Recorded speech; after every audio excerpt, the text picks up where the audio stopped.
نحمده ونستعينه ونستغفره ونعوذ بالله من شرور أنفسنا ومن سيئات أعمالنا من يهده الله فلا مضل له ومن يضلل فلا هادي له أشهد أن لا إله إلا الله وحده لا شريك له وأشهد أن محمدا عبده ورسوله اللهم صل على محمد وعلى آل محمد كما صليت على إبراهيم وعلى آل إبراهيم إنك حميد مجيد اللهم بارك على محمد وعلى آل محمد كما باركت على إبراهيم وعلى آل إبراهيم إنك حميد مجيد إن أصدق الحديث كتاب الله وأحسن الحديث حديث محمد صلى الله عليه وسلم شر الأمور محدثاتها كل محدثة بدعة كل بدعة ضلالة كل ضلالة في النار أما بعد فقد قال الله تعالى في القرآن الكريم أعوذ بالله من الشيطان الرجيم بسم الله الرحمن الرحيم يا أيها الذين آمنوا اتقوا الله حق تقاته ولا تموتن إلا وأنتم مسلمون يا أيها الناس اتقوا ربكم الذي خلقكم من نفس واحدة وخلق منها زوجها وبث منهما رجالا كثيرا ونساء واتقوا الله الذي تساءلون به والأرحام إن الله كان عليكم رقيبا يا أيها الذين آمنوا اتقوا الله وقولوا قولا سديدا يصلح لكم أعمالكم ويغفر لكم ذنوبكم ومن يطيع الله ورسوله فقد فاز فوزا عظيما கண்ணியமிக்க எல்லாம் அல்ல அல்லாஹுவின் நல்லடியார்களே, எல்லாம் அல்ல அல்லாஹுவின் சாந்தியும் சமாதானமும் இறுதி தூதரும் ஈருலக தலைவருமான அண்ணலை பெருமானார் நபிகள் நாயகம் ஸல்லல்லாஹு அலைஹி வஸல்லம் அவர்களின் மீதும் அன்னலார் அவர்களுடைய குடும்பத்தார் மீதும் அன்னலார் அவர்களுடைய சொல் செயல் அங்கீகாரம் இவற்றை வாழ்க்கை நெறியாக கொண்டு வாழ்ந்து மறைந்த சாலிகான நல்லடியார்கள் மீதும், மேலும் குறிப்பாக இந்த பெருநாள் திடல் தொழுகையை நபி வழியில் நிறைவேற்றலாக அமர்ந்திருக்கும் நம் அனைவர்களின் மீதும் என்றென்றும் நின்று நிலவட்டுமாக என்று துஆ செய்தவனாக எனது உரையை ஆரம்பம் செய்கின்றேன். இந்த பெருநாள் திடல் தொழுகையை நபி வழியில் நடத்தி தந்த எல்லாம் அல்ல அல்லாஹுக்கே புகழும் புகழ்ச்சி உண்டாதாக என்று அல்லாஹ் சுப்ஹானஹு வ தஆலா போற்றி புகழ்ந்தவனாக எனது இந்த உரையை ஆரம்பம் செய்கின்றேன். கண்ணியமிக்க எல்லாம் அல்ல அல்லாஹுவின் நல்லடியார்களே, நபி இப்ராஹிம் அலைஹிஸ்ஸலாம் அவர்களும் அவர்களுடைய குடும்பத்தாரும் செய்த தியாகங்களை நாமெல்லாம் ஒவ்வொரு பெருநாள் தினமாக அறிந்து வருகின்றோம். அவருடைய வழிமுறையை பின்பற்றித்தான் இந்த ஹஜ் என்ற ஒரு கிரியை, அதற்குரிய சடங்குகள் சம்பிரதாயங்கள் அனைத்துமே அமைகின்றன. அல்லாஹ் சுப்ஹானஹு வ தஆலா நபி இப்ராஹிம் அலைஹிஸ்ஸலாம் அவர்களை தன்னுடைய உற்ற நண்பராக தேர்ந்தெடுத்தான் என்றால், அதன் தான் படைத்த தன்னால் படைக்கப்பட்ட ஒரு மனிதனை தனக்கு தோழனாக அல்லாஹ் தேர்ந்தெடுத்தான் என்றால், நபி இப்ராஹிம் அலைஹிஸ்ஸலாம் அவர்கள் எந்த அளவிற்கு அல்லாஹ்வுடைய கட்டளையை செவிமடுத்து நிறைவேற்றி இருப்பார்கள் என்பதை நாம் எல்லாம் உணர்ந்து கொள்ள வேண்டும். அல்லாஹ் சுப்ஹானஹு வ தஆலா தன்னுடைய திருமறையிலே பல இடங்களில் நபி இப்ராஹிம் அலைஹிஸ்ஸலாம் அவர்களை பாராட்டி சொன்ன விஷயங்கள் திருமறை குர்ஆனிலே ஏராளமானதாக இருக்கின்றது. அல்லாஹ்வுடைய சலாம் நேரடியாக கிடைக்கப்பட்ட நபி இப்ராஹிம் அலைஹிஸ்ஸலாம் பற்றி அல்லாஹ் சுப்ஹானஹு வ தஆலா சொல்றான், சலாமுன் அலா இப்ராஹிம், இப்ராஹிம் மீது சலாம் உண்டாகட்டும் என்று கூறி சிலாகித்து சொல்கின்றான். அல்லாஹ்வுடைய சாந்தி நமக்கு கிடைக்க வேண்டும் என்றால் எப்படிப்பட்ட அளப்பரிய தியாகங்கள் ஒரு மனிதன் செய்திருக்க முடியும் என்பதை உணர்த்தும் விதமாகத்தான் இந்த தியாக திருநாள் அமைகின்றது. இன்றைக்கு எந்த ஒரு மனிதராலும் செய்ய துணிய முடியாத, நினைத்து கூட பார்க்க முடியாத ஒரு தியாகத்தை நபி இப்ராஹிம் அலைஹிஸ்ஸலாம் அவர்களும் அவருடைய குடும்பத்தாரும் செய்திருந்தார்கள். இதையெல்லாம் நாம் ஒவ்வொரு வருடம் இந்த பெருநாள் உரையிலே நாம் கேட்டிருந்தாலும் இந்த முறை இன்ஷா அல்லாஹ் நபி இப்ராஹிம் அலைஹிஸ்ஸலாம் அவர்கள் எப்படியெல்லாம் பிரார்த்தனை செய்தார்கள் என்ற அந்த செய்தியை இன்ஷா அல்லாஹ் நாம் அறிந்து கொள்ள இருக்கின்றோம். தன்னுடைய சமுதாயத்திலே வாழ்ந்த மக்களிடத்திலே புரையோடி போயிருந்த மூட பழக்க வழக்கங்கள், மூட அனுஷ்டானங்கள், விக்கிரக வழிபாடுகள், இதை அனைத்தையுமே தகர்த்தெறியும் விதமாக நபி இப்ராஹிம் அலைஹிஸ்ஸலாம் அவருடைய வாழ்க்கை அமைந்திருந்தது. சிறு வயதிலேயே அவர்கள் ஏகத்துவத்தை மக்களிடத்திலே சொல்கின்றார்கள். முதலில் தன்னுடைய குடும்பத்தாரிடம் சொல்லக்கூடிய நேரத்திலே அவர் வீட்டில் இருந்து வெளியேற்றப்படுகின்றார்கள். பிறகு மக்களிடத்திலே பிரச்சாரம் செய்கின்றார்கள்.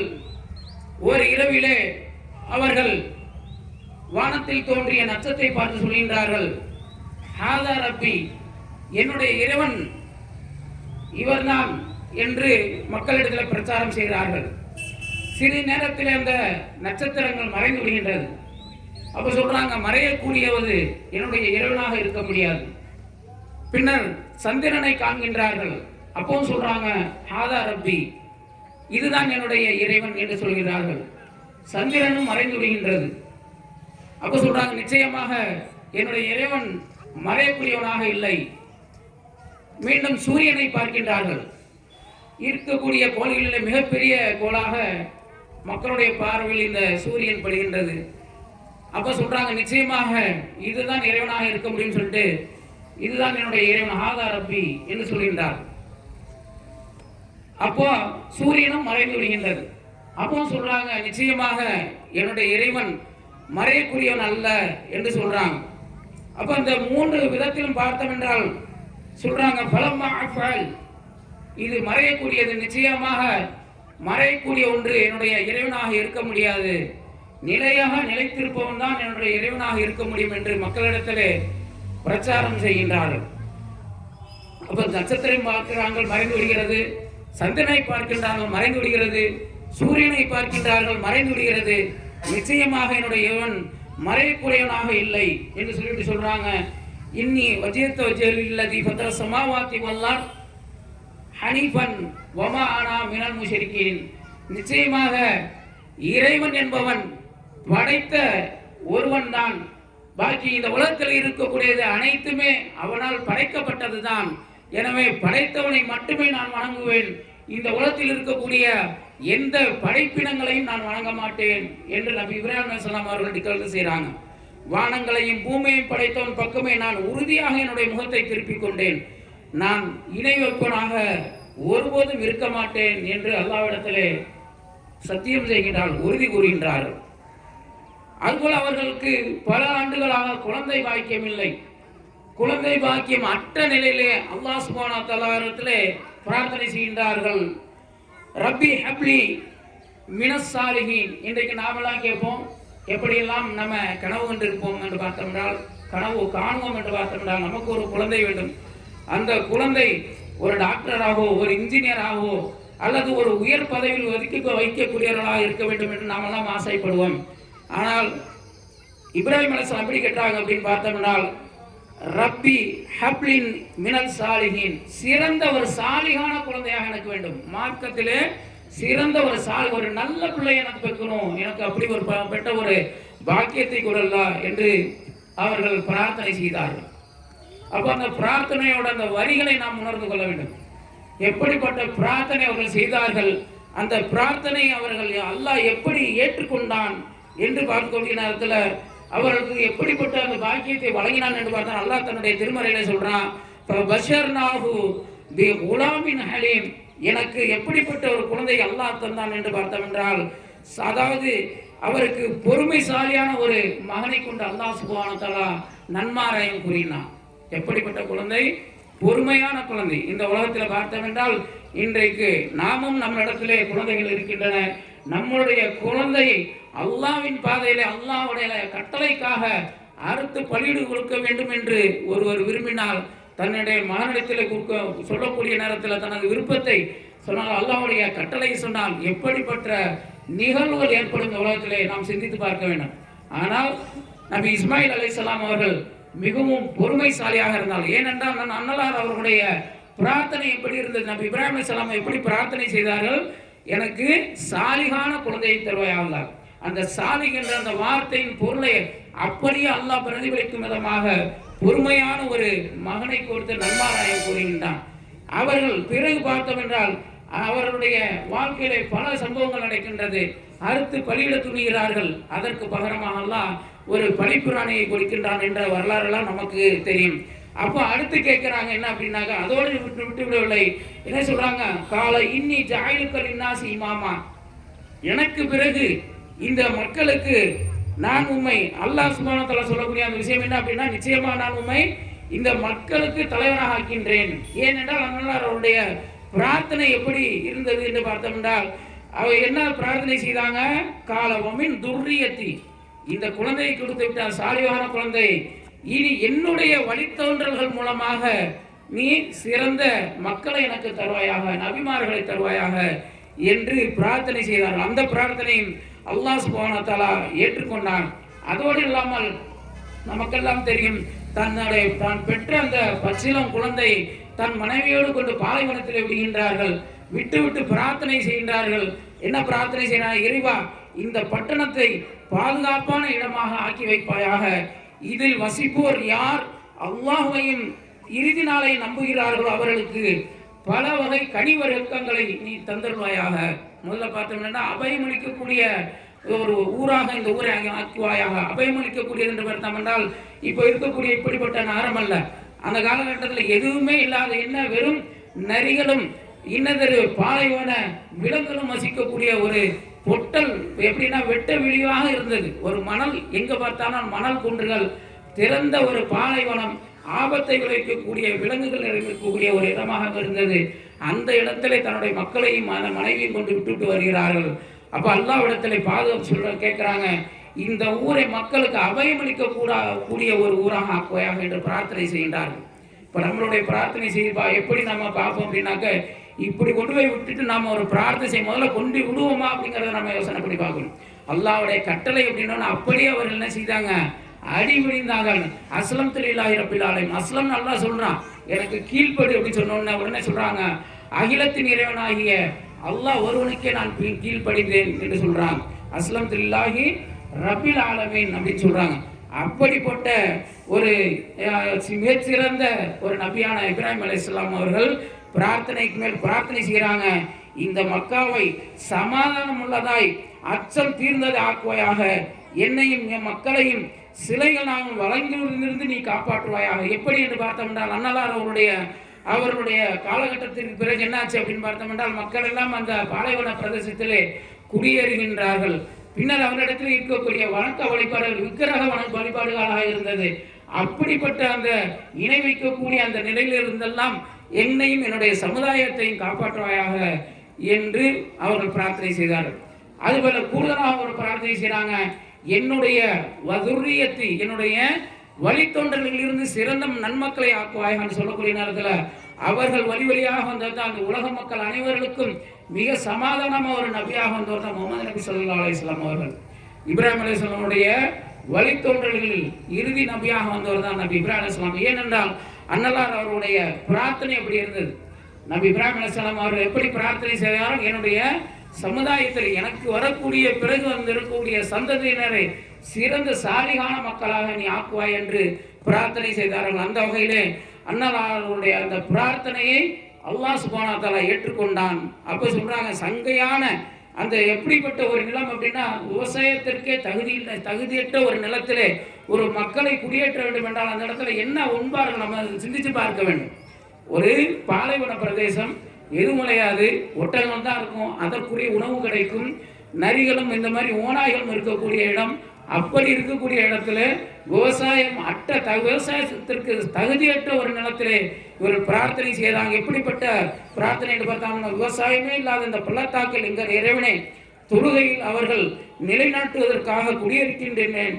எனவே மக்களில் ஒரு துவையினர் இதயங்களை அவருடைய பால் இருக்கக்கூடியதாக அவர்களை ஆக்குவாயாக. இன்னும் உனக்கு நன்றி செலுத்தும் பொருட்பட்டு நன்றி செலுத்தும் விதமாக அவர்களுக்கு அனைத்து உணவுகளையும் கனிவர்க்கங்களையும் அவர்களுக்கு நீ தருவாயாக என்று பிரார்த்தனை செய்தார்கள். நம்ம ஒவ்வொரு முறையும் அன்னாருடைய வாழ்க்கை வரலாறு அறிந்து கொள்கிறோமே தவிர எப்படிப்பட்ட பிரார்த்தனைகளை அவர்கள் செய்தார்கள் அப்படிங்கிறத நாம எல்லாம் பார்க்கணும். அதுபோல உலக மக்கள் அனைவர்களுக்கும் முன்னுதாரணமாக ஒரு பிரார்த்தனை கற்றுத்தராங்க. நாம எந்த ஒரு காரியத்தை செய்தாலும் சரி, அது என்ன செய்யலாம், யாரா இதை எனக்கு வெற்றிகரமா ஆக்கு, இந்த பணியை என்ன செய்து சிறந்ததா ஆக்கு, நாங்கள் எதை விரும்புகிறோனோ அதற்கு தா அப்படி சொல்லுவோம். ஆனால் கிடைத்த பிறகு என்ன செய்கிறோம், அதை நாம் மறந்துவிடுவோம். ஆனால் நபி இப்ராஹிம் அலைஹிஸ்ஸலாம் அவர்கள் என்ன சொல்றாங்க அப்படின்னு பார்த்தோம்னால், மக்கா, அந்த மக்காவை புனர்நிர்மாணம் செய்கிற உலகத்திலே முதலாக அல்லாஹ்வை வணங்குவதற்காக கட்டப்பட்ட அந்த ஆலயம், இந்த ஆலயத்தை புனர் நிர்மாணம் செய்கிறார்கள். தானும் தன்னுடைய மகனுடன் சேர்ந்து விட்டு சொல்றாங்க. அவர்கள் செய்த அந்த பிரார்த்தனை தான் இன்றைக்கு என்ன செய்யறாங்க, ஒவ்வொரு மக்களும் செய்து கொண்டிருக்கிறார். எப்படி பிரார்த்தனை செய்தாங்க, ரப்பனா தக்கபல் மின்னா. இன்னைக்கு பார்த்தோம் என்றால் பெருநாள் தொழுகை முடிந்து விட்டால் சொல்லுவாங்க, பள்ளியில கூட என்ன சொல்லுவாங்க, தக்கபல்லாஹு மின்னா வ மின்கும் அப்படின்னு சொல்லுவாங்க. யாரா எங்களிடத்திலிருந்து உங்களிடத்திலிருந்து இதை ஏற்றுக்கொள்வாயாக என்று சொல்லுவாங்க. இது நபி வழி இல்லை என்றாலும் நாம தெரிந்து கொள்ளக்கூடிய விஷயம் என்னன்னா, எப்படி நம்ம இப்ராஹிம் அலைஹிஸ்ஸலாம் அவர் பிரார்த்தனை செய்தார்னா, ரப்பனா தக்கபல் மின்னா, என்னுடைய இறைவா என்னிடமிருந்து இந்த பிரார்த்தனை ஏற்றுக்கொள்வாயாக. இது ஒரு முன்மாதிரி. ஏன்னால் நபி ஸல்லல்லாஹு அலைஹி வஸல்லம் சொல்றாங்க, என்னுடைய தந்தையான நபி இப்ராஹிம் அலைஹிஸ்ஸலாம் அவரிடத்தில் எனக்கு முன்மாதிரி இருக்கிறது என்று. ஆனால் நபி ஸல்லல்லாஹு அலைஹி வஸல்லம் பற்றி அல்லாஹ் சுப்ஹானஹு வ தஆலா சொல்றாங்க, லக்கத் கான லக்கும் ஃபீ ரசூலுல்லாஹி உஸ்வத்துன் ஹஸனா, இந்த தூதரிடத்தில் உங்களுக்கு அழகிய முன்மாதிரி இருக்கிறது. ஆனால் நபி ஸல்லல்லாஹு அலைஹி வஸல்லம் சொல்றாங்க, என்னுடைய தந்தையான இப்ராஹிம் அலைஹிஸ்ஸலாம் இடத்துல எனக்கு முன்மாதிரி இருக்கிறது என்று சொல்றாங்க. அந்த அளவிற்கு ஒரு உன்னதமான ஒரு வழிகாட்டியை நபி இப்ராஹிம் அலைஹிஸ்ஸலாம் அவர்களுக்கு அல்லாஹ் சுப்ஹானஹு வ தஆலா தந்திருந்தான். அப்படிப்பட்டவர்கள் பிரார்த்தனை செய்றாங்க, ரப்பனா தக்கபல் மின்னா. அடுத்து என்ன செய்யறாங்க, அடுத்து அதோடு விட்டு விடவில்லை, ரப்பனா வஜஅல்னா முஸ்லிமீன் லக, என்னையும் இறைவா என்னையும் என்னுடைய இந்த மகனையும் உன்னை முற்றிலும் வழிபடக்கூடிய முஸ்லீமாக ஆக்குவாய் அல்லாஹ்.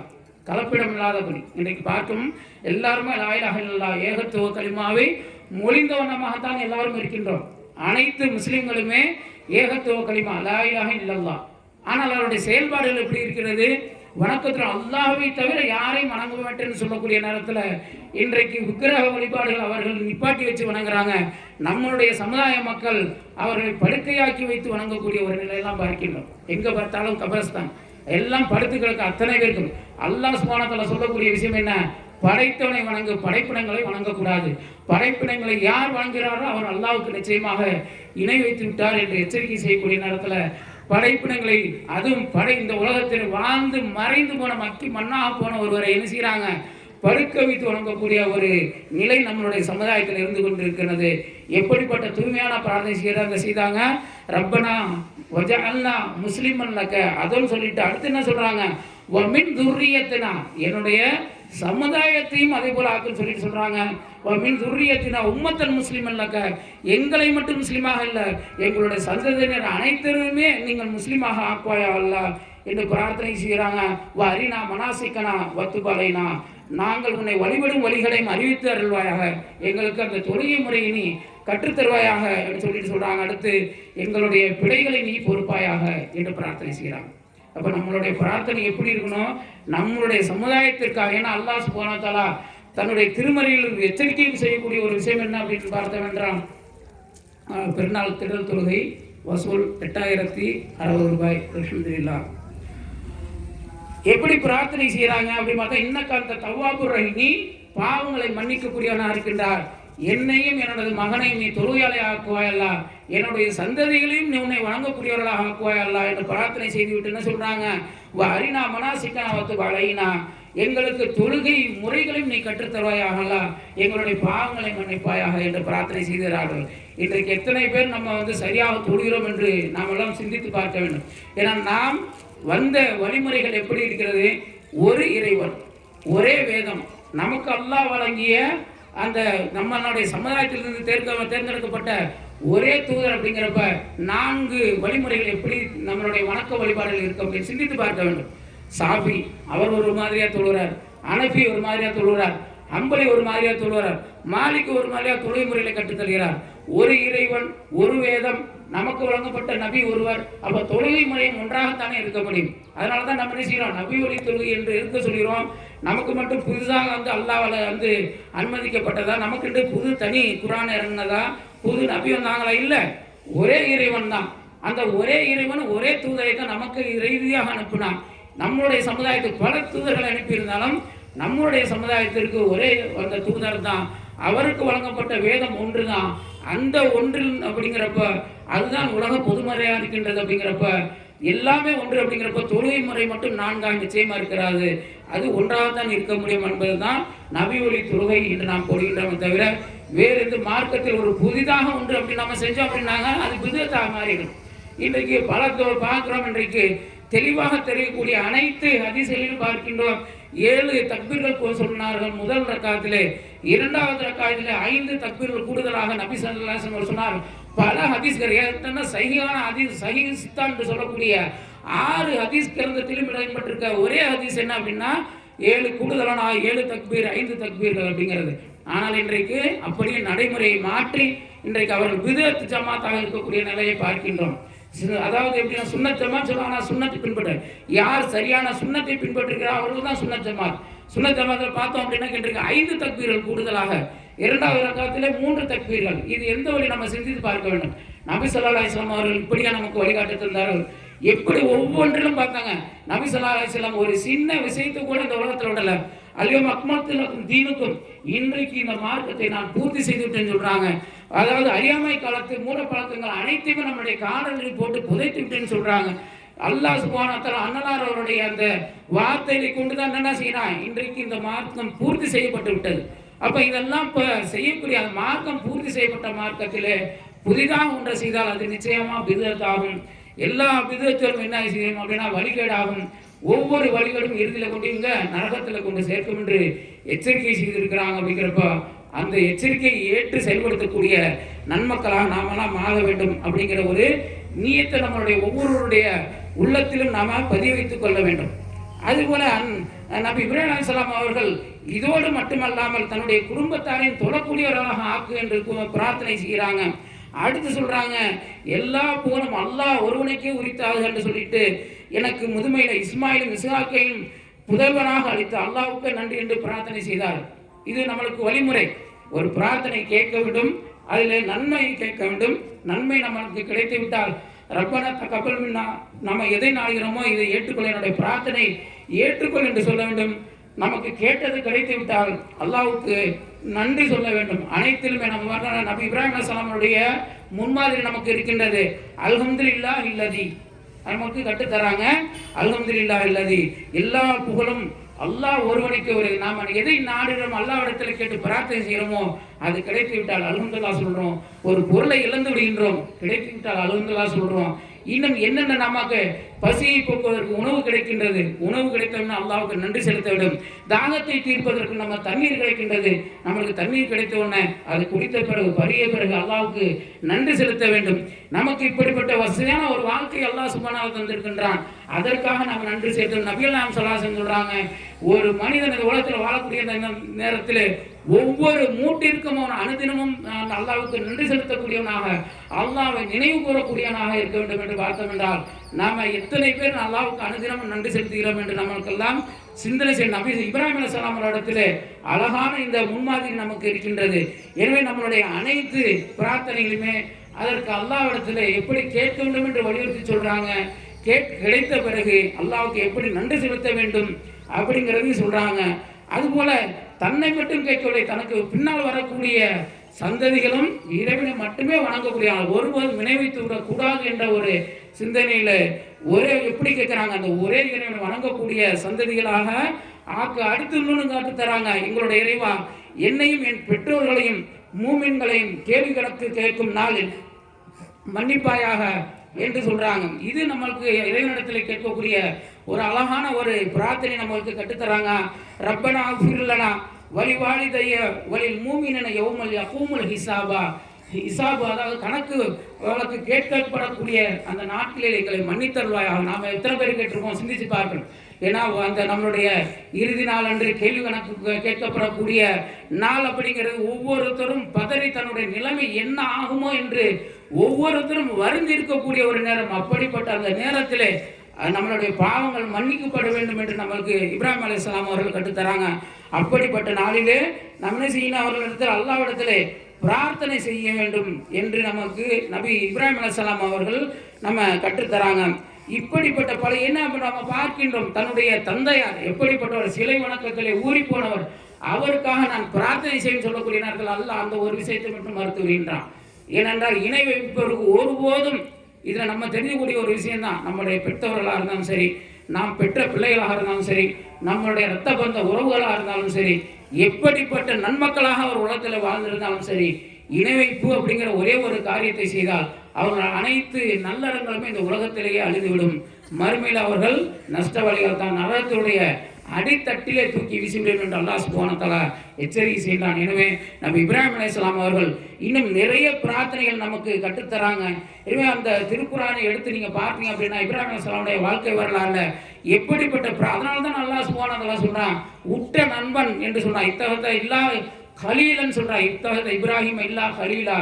அவர் அப்படி சொல்லக்கூடிய நேரத்தில் எந்த அளவுக்கு உற்ற ஒருத்தர் நம்மளுக்கு ஒரு பெஸ்ட் ஃப்ரெண்டு கிடைக்கணும் அப்படின்னாக்க என்ன செய்யணும், அவரிடத்தில் இருக்கக்கூடிய நல்ல பழக்கங்கள் இதை பார்த்து தான் நம்ம கவர்றோம். சும்மா சாதாரணமாக ஒன்றா படிக்கிறோன்னா எல்லாரோடனே இருக்கக்கூடிய உற்ற நண்பர் ஆகிறதில்ல. ஏதாவது ஒரு வகுப்பில் இருக்கானா ஒரு 2 பேர் பெஸ்ட் ஃப்ரெண்டாக இருக்கும். ஏன்னா அவனுக்கும் ஒரு ஈர்ப்பு இருக்கும். அப்போ இவன் விரும்பக்கூடியது அவன் செய்யக்கூடியவனாக இருப்பான். அப்போ அல்லாவே அப்படிப்பட்ட ஒரு தன்னுடைய நண்பனாக தேர்ந்தெடுக்கின்றான். அப்படிங்கிறப்ப அந்த மனிதர் மேலே எவ்வளோ ஈர்ப்பு இருந்திருக்கணும், அதற்கு அவர் எப்படிப்பட்ட உண்மையாளராக நடந்திருக்க வேண்டும் அப்படிங்கிறத நம்மளாம் சிந்தித்து பார்க்க வேண்டும். எனவே நம்மளுடைய வாழ்க்கையிலும் நாம் அல்லாஹ்வுக்கு உகந்த நல்லடியார்களாக ஆக வேண்டும் என்றால் நம்ம இப்ராஹிம் அலைஹிஸ்ஸலாம் அவர்கள் அதிகமான பிரார்த்தனை நமக்கு கற்று தந்திருக்காங்க. அதுபோல அல்லாஹ்வுடைய தூதர் அலைஹிஸ்ஸலாம் அவர்கள் நமக்கு அனைத்து விதத்திலுமே என்ன அப்படின்னா நபி ஸல்லல்லாஹு அலைஹி வஸல்லம் அவர்கள் அனைத்துமே நமக்கு கற்று தந்திருக்கிறாங்க. இந்த இரண்டை நம்ம அதை பற்றி பிடித்துக்கொள்ளும் காலமெல்லாம் நம்ம வழி தவறி செல்ல மாட்டோம். எனவே குர்ஆன் தான் நம்மளுடைய வேதம், நபி வழி தான் நம்மளுடைய மார்க்கம். அப்படி இதை நாம் ஏற்று அதன்படி நடக்கக்கூடிய நன்மக்களாக எல்லாம் வல்ல அல்லாஹ் சுப்ஹானஹு வ தஆலா நம் அனைவரையும் ஆக்கி அருள் புரிவானாக என்று துஆ செய்வதனாக எனது இந்த பெருநாள் உரையை நிறைவு செய்கின்றேன். வாஹிர் தவானா அனில் ஹம்துலில்லாஹி ரப்பில் ஆலமீன். அஸ்ஸலாமு அலைக்கும் வரஹ்மத்துல்லாஹி வபரகாத்துஹு.